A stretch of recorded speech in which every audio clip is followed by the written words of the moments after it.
دادی کی گود میں سر رکھ کر لیٹے کتنی ہی کہانیاں سنتا۔ کبھی دین محمد لکڑہارے کا قصہ، جسے مقدر درخت کاٹنے کی پاداش میں بندر بنا دیا جاتا ہے۔ کبھی خدا بخش کسان کی داستان، جسے عمر بھر کی محنت اور سچائی کے عوض سونے کے سکوں سے بھری تھیلی ملتی ہے۔ تو کبھی اسلم بڈھے کی کہانی، جس کا قد بہت چھوٹا ہوتا ہے اور وہ ٹاٹ والے اسکول میں پڑھنے کے باوجود ایک دن شہر کا سب سے بڑا افسر بن جاتا ہے۔ مجھے یہ ساری کہانیاں بہت اچھی لگتی تھی اور میں دادی سے وقتاً فوقتاً انہیں سنا بھی کرتا تھا، مگر شہزادی عروسہ کی کہانی مجھے سب سے زیادہ پسند تھی۔ یوں تو اکثر کہانیاں ادھوری رہ جاتی، مگر شہزادی عروسہ کی کہانی میں کبھی پوری سن ہی نہیں پایا، کیونکہ ہر بار دادی کو نیند آ جاتی اور میں سوچتا رہ جاتا کہ جب کانے دیو نے شہزادی کے باپ کو قتل کر دیا اور شہزادی جادو کی قالین پر بیٹھ کے اپنی ریاست سے بھاگ گئی تو اس کے بعد کیا ہوا۔ اگلی صبح میں جاگتے ہی دادی سے پہلا سوال یہی کرتا کہ شہزادے نے کانے دیو سے انتقام لیا کہ نہیں۔ دادی کوئی جواب نہ دیتی، میں ضد کیے جاتا، وہ مسکرائے جاتی۔ آخر جب میں جھنجھلا اٹھتا اور زور زور سے چلانے لگتا تو وہ بڑے آرام سے سمجھاتی کہ دن کو کہانیاں سننے اور سنانے والے دو دو دوزخ کی آگ میں ڈالے جائیں گے، اور میں ڈر کے خاموش ہو جاتا۔ کبھی کبھار میں سوچتا کہ دادی مجھے پوری کہانی کیوں نہیں سناتی۔ بہت ذہن دوڑاتا مگر کوئی سرا ہاتھ نہ لگتا، اور آخر میں یہی نتیجہ نکلتا کہ دادی کو جتنا معلوم ہے اتنا تو وہ سنا دیتی ہے اور آگے کی کہانی اس کو خود نہیں پتا۔ انہی دنوں میں امی کے ساتھ نانوں کے گھر گیا تو وہاں مجھے شہزادہ گلفام کی کہانی سننے کو مل گئی۔ پھر کیا تھا، میرے ہاتھ ایک نیا کھیل آ گیا۔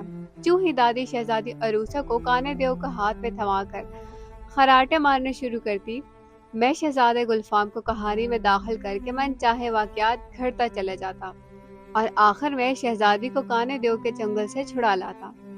میں نے یہ کھیل اتنی بار کھیلا کہ پتہ ہی نہیں چلا کب مجھے شہزادی عروسہ سے محبت ہو گئی اور میں خود کو شہزادہ گلفام سمجھنے لگا۔ اب اگلا مرحلہ شہزادی عروسہ کی تلاش تھا۔ پہلے تو میں اپنے محلے کی خاتون کو دیکھتا رہا کہ شاید ان میں سے کوئی شہزادی عروسہ ہو، مگر ایک آدھ کے علاوہ کوئی بھی میرے معیار پر پوری نہیں اتری۔ مزید دیکھا تو وہ ایک آدھ بھی شادی شدہ نکلی۔ بہت غور کیا مگر اس کا خاوند کہیں سے بھی کانے دیو جیسا دکھائی نہ دیا تو جان میں جان آئی۔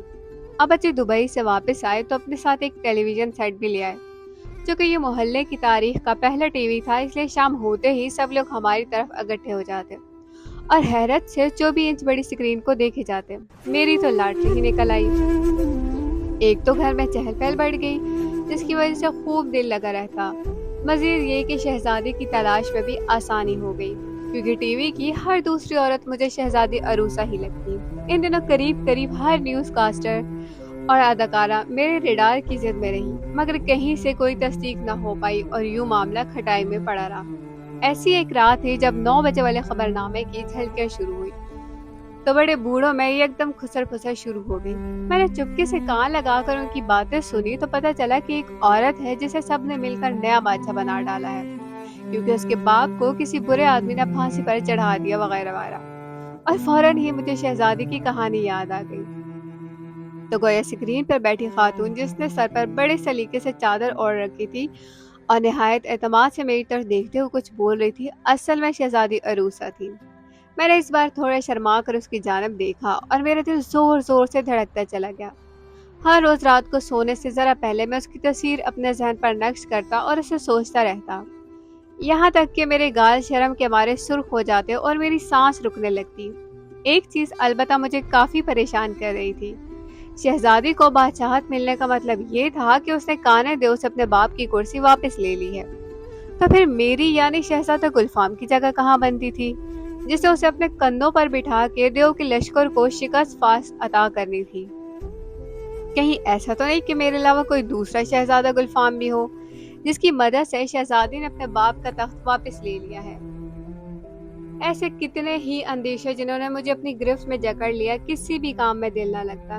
ایک بار میں نے خواب دیکھا کہ ابا جان میرا گلا دبا رہے ہیں۔ اس سے پہلے کہ میں مر جاتا میری آنکھ کھل گئی۔ میں اتنے زور زور سے چلا رہا تھا کہ سب جاگ گئے۔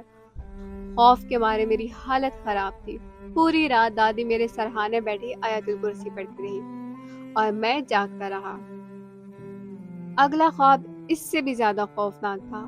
میں اور شہزادی کانادیوں کی فوج کو ہرا کے اپنی سلطنت کی طرف جا رہے ہوتے ہیں کہ ایک لمبا سا آدمی میری گردن پر تلوار رکھ دیتا ہے، اور جیسے ہی میں پیچھے ہٹتا ہوں وہ بڑی چالاکی سے میری دونوں ٹانگیں کاٹ دیتا ہے۔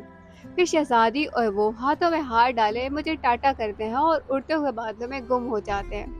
اس بار میں دھاڑے مار مار کر رویا اور اس وقت تک روتا رہا جب تک دادی کو ساری کہانی سنا نہ دی۔ دادی کچھ دیر تو ہنستی رہی، پھر اس نے میرے ماتھے پر بوسہ دیا اور مجھے خود سے لپٹائے بولی، میرے سونے پتر کو شہزادی عروسا ضرور ملے گی، پر اس دن جب وہ بڑا افسر بن کے آئے گا۔ اگرچہ دادی کی ساری باتیں میری سمجھ میں آ گئی تھی کہ جسے میں شہزادی عروسا سمجھتا رہا وہ اصل میں بے نظیر نام کی کوئی شادی شدہ عورت ہے اور بادشاہ نہیں صرف وزیر ہے، مگر اس کے باوجود ہر رات سونے سے ذرا پہلے اس کی تصویر میرے ذہن کے پردے پر چلنے لگی اور میں نہ چاہتے ہوئے بھی اس کے بارے میں سوچے جاتا، یہاں تک کہ میری آنکھیں بھیگ جاتی۔ زمانے گزر گئے، بچپن کسی اندھی کھوئی میں دفن ہو گیا۔ دادی اتنی بوڑھی ہو گئی کہ نہ وہ کسی سے بات کر سکتی نہ کسی کی بات سن سکتی۔ میں کہانیوں کی دنیا سے نکل کر خود ایک کردار بن گیا، مگر ہیرو نہیں بلکہ ایک عام سا کردار جسے زندگی کبھی بھی لائم لائٹ میں نہیں آنے دیتی۔ میں یہ بھی جانتا ہوں کہ خوابوں کے ہوائی جزیرے سے اصلی اور جیتی جاگتی دنیا میں چھلانگ لگانے والے مہاجر ہمیشہ سفر میں رہتے ہیں، کیونکہ ان کے نصیب میں پڑاؤ نہیں لکھا۔ اس لیے جب میں روز شب کی اکتا دینے والی یکسانیت سے گھبرا جاتا ہوں تو اپنے بچپن کے گھنے سایہ دار درختوں کی چھاؤں میں ایک شام مناتا ہوں، ایک رات کرتا ہوں اور پھر اپنا بوجھ اپنے ہی کندھوں پر لادے خود کو واپس وہیں لا پٹکتا ہوں جہاں میرے سر پر ہما بھی بٹھا دیا جائے تو میں شہزادہ گلفام نہیں بن سکتا۔ زندگی کی سب سے خوبصورت بات یہی ہے کہ اس میں کومے تو لگتے ہیں مگر کوئی فل سٹاپ نہیں آتا، اور غالباً یہی زندگی کی سب سے بدصورت حقیقت بھی ہے، کیونکہ آج جب میں اس جمود کا عادی ہو گیا ہوں تو ایک بھیانک خبر نے میرے قدموں کے نیچے سے زمین کھینچ لی ہے۔ ابھی کچھ دیر پہلے ایک نیوز چینل نے اپنے لائیو بلیٹن میں بے نظیر کے قتل کی اطلاع دی اور میرا سارا بچپن ڈائنامائٹ کے دھماکے سے اڑا دیا۔ شہزادی عروسا کی کہانی اپنے ہی خون میں لت پت راولپنڈی کے ایک اسپتال میں پڑی ہے، اور میرا جی چاہ رہا ہے کہ سب کچھ چھوڑ چھاڑ کر دادی کی گود میں جا لیٹوں اور اسے کہوں کہ بچپن کی سنی ایک ادھوری کہانی مکمل کر دے، کیونکہ اس کا جو انجام زندگی نے لکھا ہے وہ مجھے قبول نہیں۔